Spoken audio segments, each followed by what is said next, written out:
Қайырлы күн. Бүгін біз дәмді болгар бұрышынан жасалған сорпа әзірлейтін боламыз. Голубцы әзірлейміз.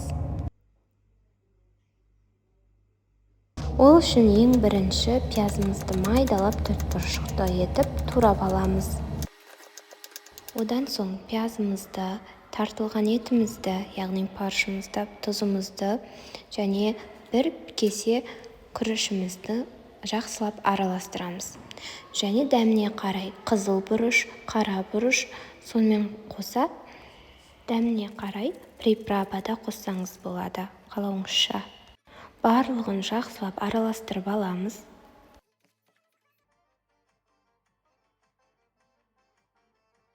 Содан соң болгар бұрышын жуып аламыз және сабақтарын алып тастаймыз. Ішін тазартып, жыртып алмай, тазалап алсақ әдемі болады.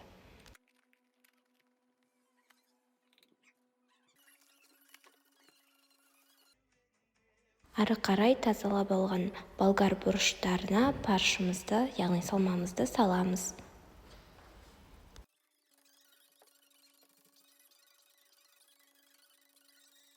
Ары қарай дайын болған болгар бұрыштарын ыдысымызға, қазанымызға салып, су құйып, қайнатып аламыз. Және өз қалауларыңызша алдын ала сорпа етіп дайындап алсаңыздар болады. Осылай бір қайнатып алғаннан соң көбігін алып, астын баяу отқа қоямыз. Біздің болгар бұрышынан жасалған голубцымыз дайын. Жасап көріңіздер, ас болсын. Каналға тіркелуді ұмытпаңыздар.